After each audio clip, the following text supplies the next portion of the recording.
இந்த வீடியோவில் நம்ம என்ன பார்க்க போகிறோம் அப்படின்னு பார்த்தீங்கன்னா, உங்களுடைய பிளாக்கருக்கு நீங்கள் வந்து AdSense அப்ளை பண்ணியிருக்கீங்க. ஸோ வெயிட் பண்ணதுக்கப்புறம் கொஞ்சம் நாள் கழிச்சு வந்து ரிஜெக்ட் ஆகுது. அந்த ரிஜெக்ட் ஆன ரீசன் வந்து பார்த்தீங்கன்னா, நோ கண்டென்ட் அப்படின்னு சொல்லிட்டு வருது அப்படின்னா, அதற்குண்டான சொல்யூஷன் தான் இந்த வீடியோவில் வந்து பார்க்க போகிறோம். ஸோ வீடியோ வந்து ஸ்கிப் பண்ணாமல் வந்து பாருங்கள். இந்த நோ கண்டென்ட்டில் வந்து பார்த்தீங்கன்னா, நம்ம வந்து 2 டைப் வந்து இதில் பிரிச்சுக்கலாம். ஸோ ஃபஸ்ட்டு வந்து பார்த்தீங்கன்னா, இந்த நோ கண்டென்ட்டில் வந்து ரிஜெக்ஷன் ஆகிறதுக்கு காரணம் வந்து பார்த்தீங்கன்னா, இப்போ ஒரு நியூஸை பற்றி ஒரு நியூஸ் வெப்சைட்டில் வந்து பார்த்தீங்கன்னா போடுறாங்க. அதே மாதிரி நியூஸை வந்து பார்த்தீங்கன்னா கண்டிப்பாக எல்லா வெப்சைட்லேயுமே வந்து போட்டிருப்பாங்க. கிட்டத்தட்ட ஒரு 100 150 வெப்சைட்டில் வந்து பார்த்தீங்கன்னா இந்த குறிப்பிட்ட நியூஸை பற்றி போட்டிருக்காங்க அப்படின்னா, அதில் நீங்கள் 101வது வெப்சைட்டாக நீங்கள் வந்து அதே நியூஸை நீங்கள் போடுறீங்க அப்படின்னா, உங்களுடைய வெப்சைட்டில் இருக்கக்கூடிய அந்த கண்டென்ட் வந்து பார்த்தீங்கன்னா முழுக்க முழுக்க இந்த நியூஸை பேஸ் பண்ணி தான் உங்களுடைய வெப்சைட்டை நீங்கள் ரன் பண்ணுறீங்க அப்படின்னா, நீங்கள் AdSense அப்ளை பண்ணும்போது ரிஜெக்ட் வந்து பண்ணுவாங்க. ஓகே, அப்போ இந்த நியூஸ் மாதிரியான கண்டென்ட் வந்து நான் வந்து எப்படி போடுறது அப்படின்னு நீங்கள் வந்து பார்த்தீங்கன்னா, 100 வெப்சைட்டில் போட்டிருக்கக்கூடிய அந்த கண்டென்ட் ஃபார்மேட்டை நீங்கள் வந்து 100 வெப்சைட்டுமே போய் பார்க்க முடியாது. பட் 2-3 வெப்சைட் உங்களால் வந்து ரெஃபர் பண்ண முடியும். இன்னும் சொல்லப்போனால் ஏதோ ஒரு வெப்சைட்டில் பார்த்த கண்டென்ட் தான் நீங்கள் வந்து உங்களுடைய வெப்சைட்டில் நீங்கள் போடுவீங்க, புரியுதுங்களா? ஸோ அந்த மாதிரி போடும்போது அந்த வெப்சைட்டில் என்ன மாதிரி ஃபார்மேட்டில் வந்து கொடுத்துருக்குறாங்க அப்படிங்கிறத ஃபஸ்ட்டு அனலைஸ் பண்ணுங்கள். அதை அப்படியே வந்து காப்பி பண்ணி போட்டிங்க அப்படின்னா பிரச்சனை வரும், புரியுதுங்களா? காப்பி பண்ணி போகிறதுனா நீங்கள் வந்து அந்த டெக்ஸ்ட்டை போய் காப்பி பண்ணி போகிறது அப்படின்ற மாதிரிலாம் கிடையாது. இன்னொரு விதத்தில் வந்து பார்த்தீங்கன்னா, அதில் என்ன ஃபார்மேட்டில் வந்து அடுத்தடுத்த லைன் வந்து சொல்லியிருக்கிறாங்களோ அதே ஃபார்மேட்டில் நீங்கள் உங்களுடைய ஓன் கண்டென்ட்டாக நீங்கள் டைப் பண்ணாலும் சரி, இல்லை ஸ்பீச் பண்ணி நீங்கள் வந்து டெக்ஸ்ட்டாக கன்வெர்ட் பண்ணி உங்களுடைய வெப்சைட்டில் போட்டாலும் சரி, இந்த பிரச்சனை வரக்கூடும். ஏன் அப்படின்னா, ஒரே நியூஸை பற்றி 100 வெப்சைட் போட்டிருக்கும்போது பார்த்தீங்கன்னா, அதே நியூஸை தான் நீங்களும் வந்து போட்டிருக்கீங்க அப்படின்னா, அதில் என்ன வேல்யூ இருக்குது அப்படி சொல்லிட்டு வந்து பார்ப்பாங்க, புரியுதுங்களா? உங்களுடைய வெப்சைட் வந்து பார்த்தீங்கன்னா, இந்த மாதிரி கொஞ்சம் இன்ஃபர்மேட்டிவாக தரக்கூடிய நியூஸ் சம்மந்தமான ஒரு வெப்சைட்டாக வச்சுருக்கீங்க அப்படின்னா, ஒரு 100 வெப்சைட்டில் போட்ட கண்டென்ட்டை நீங்களும் வந்து போடுறீங்க அப்படின்னா, அதில் என்ன ஸ்பெஷல் இருக்குது, அதில் என்ன இன்ஃபர்மேட்டிவாக நீங்கள் கொடுத்துருக்கீங்க, இல்லை ஏதாவது ஒரு டிஃப்ரெண்ட்டான ஆங்கிளில் அந்த நியூஸை பற்றி நீங்கள் இன்ஃபர்மேட்டிவாக சொல்லியிருக்கீங்களா அப்படின்னு சொல்லிட்டு வந்து பார்ப்பாங்க. ஏன்னா நீங்கள் மேக்ஸிமம் யூஸ் பண்ண இந்த சென்டென்ஸ் வந்து பார்த்தீங்கன்னா மற்ற வெப்சைட்டில் வந்து இருக்கும், புரியுதுங்களா? உங்களுக்கு வந்து பார்த்தீங்கன்னா இந்த ரிஜெக்ஷன் ஆகிறதுக்கு மெயின் காரணம் வந்து பார்த்தீங்கன்னா, இந்த ஒரே நியூஸை பற்றி எனக்கு வந்து 100 வெப்சைட்டில் வந்து போட்டுட்டாங்க அப்படின்னு சொல்லிட்டு கூகுள் உங்களை வந்து அனலைஸ் பண்ணும், புரியுதுங்களா? கூகுள் என்ன சொல்ல வரும் அப்படின்னு பார்த்தீங்கன்னா, இந்த நியூஸ் வந்து ஏற்கனவே 100 வெப்சைட்டில் போட்டிருக்காங்க, 101வது வெப்சைட்டா இல்லை ஒரு 150வது வெப்சைட்டா நீங்கள் வந்து இதே கண்டென்ட்டை உங்களுடைய வெப்சைட்டில் போடுறீங்க. அதை இன்னொரு இந்த 100 வெப்சைட்டில் என்ன கண்டென்ட் போட்டிருக்காங்களோ அதை நான் படித்து பார்த்துட்டு, உங்களுடைய வெப்சைட்டில் போடக்கூடிய கண்டென்ட்டையும் நான் வந்து படித்து பார்க்குறேன். ரெண்டும் வந்து ஒரே சேமாக தான் இருக்குது. எந்த ஒரு இன்ஃபர்மேட்டிவான நியூஸும் வந்து இல்லை டிஃப்ரெண்ட்டான ஆங்கிள்லேருந்து அதை நியூஸை பற்றி நீங்கள் வந்து சொல்லலை. அதில் இருக்கக்கூடிய டெக்ஸ்ட்டை அப்படியே நீங்கள் வந்து வாசித்து உங்களுடைய வெப்சைட்டில் நீங்கள் போட்டிருக்கீங்க. ஸோ இது வந்து இன்ஃபர்மேட்டிவாக இல்லை, கண்டென்ட் வந்து கிடையாது அப்படின்னு சொல்லிட்டு ரிஜெக்ஷன் வந்து பண்ணுவாங்க. அந்த நியூஸ் பற்றின கூடுதல் இன்ஃபர்மேஷன் நீங்கள் வந்து எப்படியெல்லாம் வந்து ஆட் பண்ணலாம் அப்படின்னு பார்த்தீங்கன்னா, ஃபஸ்ட்டு வந்து பார்த்தீங்கன்னா ஒரு இன்ட்ரோடக்ஷனில் வந்து இந்த மாதிரியான ஒரு நியூஸ் வந்து பார்த்தீங்கன்னா, இதுக்கு முன்னாடி ஒரு ஹிஸ்ட்ரி வந்திருக்கும். அந்த நியூஸுக்கு வந்து ஏதோ சின்ன ஒரு ஹிஸ்ட்ரி இருந்துச்சு, இதுக்கு முன்னாடி இருந்துச்சு அப்படின்னா அதை பற்றின டீட்டெயில் வந்து எழுதுங்க, புரியுதுங்களா? அதே மாதிரி கன்க்ளூஷனில் வந்து பார்த்தீங்கன்னா உங்களுடைய ஒப்பீனியன் மாதிரி கூட நீங்கள் எழுதலாம். ஸோ சின்னதாக வந்து பார்த்தீங்கன்னா எப்படி சொன்னால், அவங்களுடைய பாலிசிக்கு அகெயின்ஸ்டாக இல்லாமல், இல்லை மற்றவங்களுக்கு வந்து ஒரு ஹேட்டட் ஸ்பீச் இல்லாமல், அதாவது மற்றவங்களுடைய மனசை பாதிக்காத அளவுக்கு உங்களுடைய ஒப்பீனியன் வந்து பார்த்தீங்கன்னா நீங்கள் நாகரிகமாக அதில் வந்து கன்க்ளூஷன் மாதிரி கூட நீங்கள் சொல்லலாம், புரியுதுங்களா?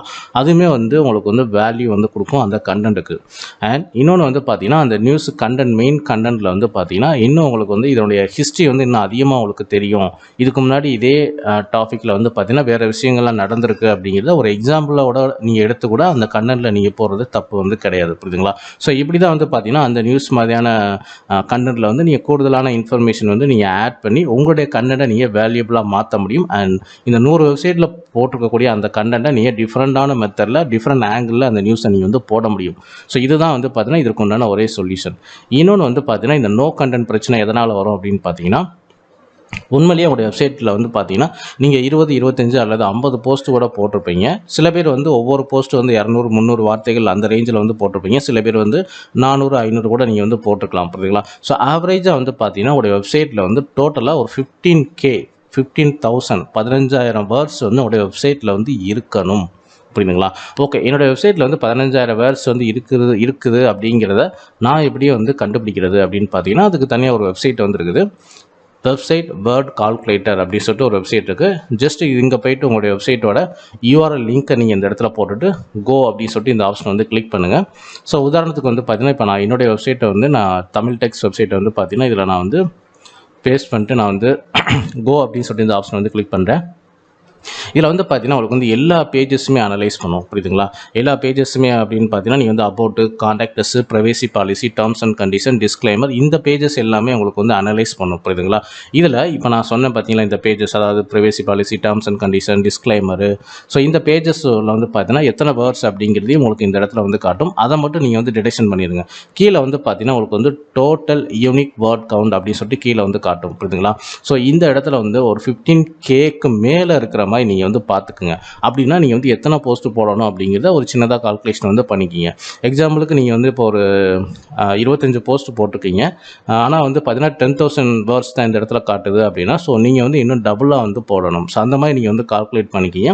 ஸோ அதுக்கு வந்து எத்தனை போஸ்ட் தேவைப்படும் அப்படிங்கிறதையும் நீங்கள் வந்து ஒவ்வொரு போஸ்ட்டாக நீங்கள் போட்டு கூட நீங்கள் வந்து இந்த சைட்டில் வந்து செக் பண்ணிக்கலாம். புரியுதுங்களா? ஸோ இந்த மெத்தட்லேயும் நீங்கள் வந்து செக் பண்ணிக்கலாம். அப்படி இல்லைன்னா நீங்கள் வந்து கூகுளில் போய்ட்டு நீங்கள் வந்து வேர்ட் கவுண்டர் அப்படின்னு சொல்லிட்டு நீங்கள் வந்து சர்ச் பண்ணுங்கள். ஸோ இதில் வந்து பார்த்தீங்கன்னா உங்களுக்கு வந்து நிறைய வெப்சைட் வந்து காட்டும். இதில் வந்து ஃபஸ்ட்டு ஒரு வெப்சைட் இருக்கும், wordcounter.net அப்படின்ட்டு இருக்கும். இதில் போனீங்க அப்படின்னா ஒவ்வொரு போஸ்ட்டில் இருக்கக்கூடிய கண்டென்ட்டை நீங்கள் காப்பி பண்ணி போட்டு ஒவ்வொரு போஸ்ட்டுக்கு வந்து எக்ஸாக்ட் எவ்வளோ இருக்குது அப்படிங்கிற வேர்ட்ஸ் நீங்கள் வந்து பண்ணிக்க முடியும். புரியுதுங்களா? ஸோ இந்த 15,000 வேர்ட்ஸ் வந்து பார்த்தீங்கன்னா இருந்தால் மட்டும்தான் உங்களுடைய வெப்சைட்டில் வந்து ஒரு கண்டென்ட் இருக்கிற மாதிரி கூகுள் வந்து எடுத்துக்குவாங்க. இன்னொரு கேள்வி கூட நீங்கள் வந்து கேட்கலாம். சில வெப்சைட்டில் வந்து பார்த்தீங்கன்னா 20 போஸ்ட்டு 5 போஸ்ட்லாம் வந்து கிடைக்குது. அப்போ நீங்கள் சொன்ன இந்த 15,000 வேர்ட்ஸ்லாம் வந்து அதில் கிடையாது. அது மட்டும் எப்படி பாசிபிளாக இருக்குது அப்படின்னு பார்த்தீங்கன்னா, அதுக்கு நிறையா ஃபேக்டர்ஸ் வந்து பின்னாடி இருக்குது. அவங்களுடைய சைட்டில் ஒரு 10 போஸ்ட் போட்டிருந்தா கூட அந்த 10 போஸ்ட்டுக்கு வந்து டிராஃபிக் வந்து அதிகமாக இருந்திருக்கும். அண்ட் அவங்களுடைய பவுன்ஸ் ரேட் வந்து பார்த்திங்கன்னா கண்டிப்பாக வந்து 60க்கு கீழே தான் இருந்திருக்கும். ஸோ 60க்கு மேலே வந்து இருந்திருக்காது. ஸோ 60க்கு கீழே தான் வந்து இருந்திருக்கும். ஸோ இந்த மாதிரி சின்ன சின்ன ஃபேக்டர்ஸ்லாம் நிறையா வந்து இருக்குதுங்க. ஸோ எனக்கு வந்து நோ கண்டென்ட் பிரச்சனை வருது, இதுக்கு என்ன சொல்யூஷன் கேட்டிங்கன்னா இந்த வீடியோவில் இப்போ நான் சொன்ன சொல்யூஷன் தான். ஸோ இதை நீங்கள் ஃபாலோ பண்ணுங்கள். ஸோ ஃபாலோ பண்ணிவிட்டு இந்த ப்ராப்ளத்தை சால்வ் பண்ணிட்டு அகைன் நீங்கள் வந்து AdSense வந்து அப்ளை பண்ணுங்கள். இந்த வீடியோ பிடிச்சிருந்தால் லைக் பண்ணுங்கள், ஷேர் பண்ணுங்கள். ஸோ நம்ம சேனலில் பிளாக்கர் சம்மந்தமான A to Z வீடியோஸ் வந்து அப்டேட் பண்ணிக்கிறோம். ஸோ மறக்காமல் நம்ம சேனல் வந்து சப்ஸ்கிரைப் பண்ணி வச்சுக்கோங்க. தேங்க்யூ ஃபார் வாட்சிங்.